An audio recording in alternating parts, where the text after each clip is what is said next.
2991 Alex, what works? You already know where it is. I've came down to Fulham Broadway, Pure Gym, to check in on Mel. She's gonna be showing us a bit about her journey, how far she's come, and where she started to where she is now. Make sure you lock in, like, comment, subscribe, you know the vibe. This is actually a big part of people's journey that people don't actually understand, getting your steps in daily. Yeah. How many steps would you say it took you to get to where you are now? I mean, back in the day, like, fitness watch were not even existing. Yeah, for real. They don't existed before. Like, they've never been around, so I didn't really know how many steps I was doing. Yeah. And then I start with a Fitbit, and then because I was a nanny, I was doing like the school run, morning, afternoon, dropping them to the club. They were boys, so obviously you have to be active around boys who play football, rugby, or stuff like this. I was paying more attention later on. Like, right now I'm around between 15,000-20,000 steps a day, but I'm working in a gym. I live around the corner, so sometimes during the day I go back home. Here I'm always on my feet. If the day I'm on shift and run the classes, even more steps. Like, I basically hardly go on the treadmill to do my step. Yeah. But yeah, it's a good way to get them in for sure. Like, if you got like a home job, working from home, you're not moving a lot, or you're sitting at the desk doing your step on the treadmill. So if anybody finds it hard to like exercise or anything, what would you say is like the best alternative or a go-to that will get you around it? I mean, for example, right now we can see the weather is getting better. So going for a walk outside is the best way. Like, you're getting some fresh air, you're taking a break from work, and then you get to move. So even if it's to get your coffee or your food shopping, whatever. I normally say to my friends, listen, look, it's getting hot outside. Yeah. As it gets hot outside, that means you need to wear less clothes. Yes. Because you need to wear less clothes so you don't sweat so much. Yeah. So when you're wearing these clothes, you want to look good. So how are you going to look good if you're not doing the right thing? Yeah, exactly. So you have to work. You have to work. And a lot of people don't know. It's not going to come like this. It's like you have to put in the work to get the reward. That's it.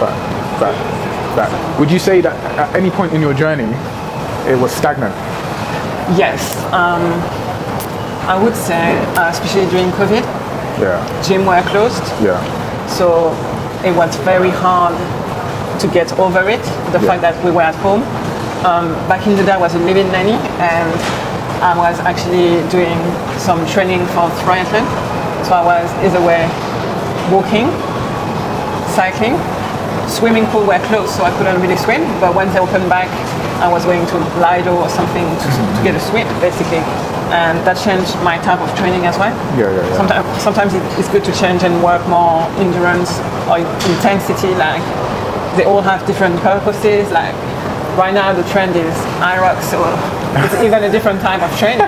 I actually start to train with some guys downstairs some days here, and it actually like give me a different type of training as well. Because cardio is not my best friend, it will never be. I'd rather lift weight for the rest of my life and knowing that I will age better and stronger.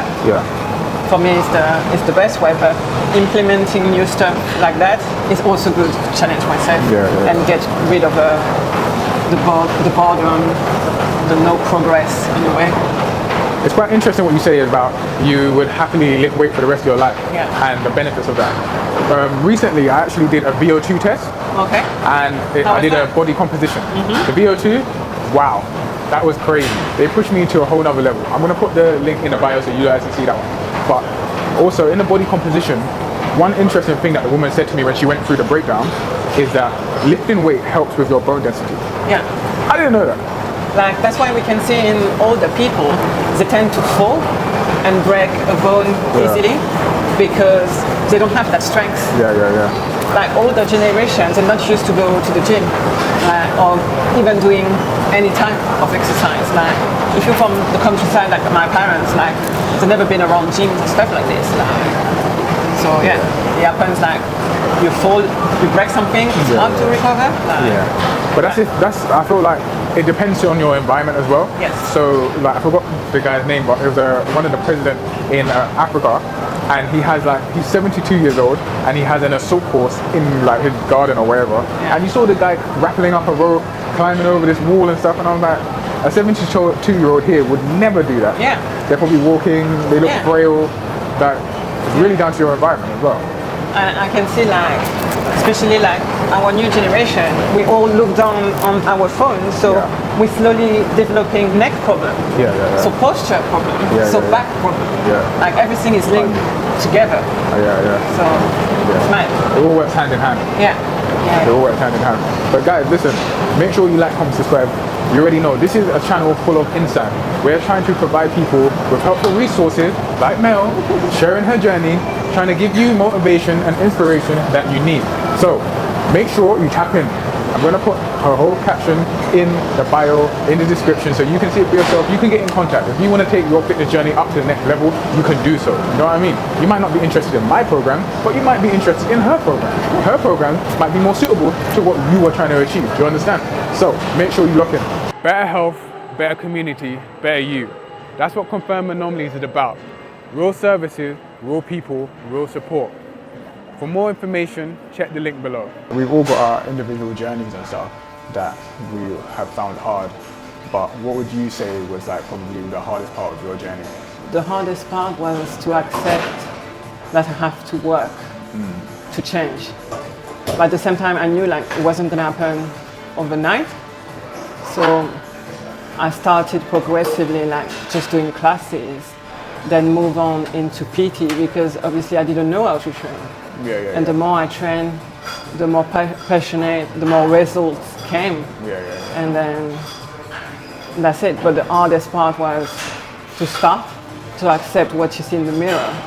And then that it's up to you to change, not up to people. If it's not coming from you, from the inside, it won't happen. For the people that do want to start, what would you say is probably the best kind of advice you could give them? Basically, I always said to my clients, I can always give them all the support they need, but at the end of the day, you're the driver, so you decide. Like, this is your journey. I can help you, I can support you, but you're the one that decide what you're eating. Like, you're the one making your food. Like when you're at home at night, it's your decision, so you can only blame yourself if you go right instead of left or left instead of right. Accountability is your best friend. People sometimes refuse to see it. Only because I know that a lot of people are quite like apprehensive, they like to put things off, they like to kind of like steer away from what they need to do. But you only lie to yourself. And if you lie to yourself, you can never go and move forward. Very true. Small change every day, every week, every month, for a long time. Like the first 3 years was like weight loss, that's it. I wasn't even into lifting, I didn't have a leg day, I didn't have a shoulder there. Like, I just had a PT who showed me the ropes and doing classes because I needed to move. I was too heavy for my own joints. So that hurts. That's true. Physically and mentally. Because it's like you're young. I started 15 years ago, so I was 20.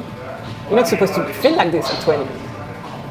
It's your youngest years, they're not coming back. You're supposed to be healthy, young. You versus yourself, really. Yeah. You know what? I don't see a lot of women doing chest as well. I love training chest actually, basically for back posture. So the upper chest is really important for women, especially here we don't need that much training, but up here for your shoulders as well, the way you hold yourself is very important. So is this something that you've learned recently or a long time ago? A long time ago, like I knew like when I was overweight, the posture was one of the main things to work on. So that's why we have to train everything, not just legs, you know? When you say you're overweight, how heavy were you? So I was around 110 kg. No way. I was. And how much do you weigh now? Like 70 something? 78, 79. Inspirational. Not a lot of people get that far and stay consistent with it as well. Definitely, like when you start, people tend to have an end goal, but there's no end with fitness. There's no end goal. But people don't understand that. And the sooner you understand this part, the more you enjoy the journey. That's true. That's true.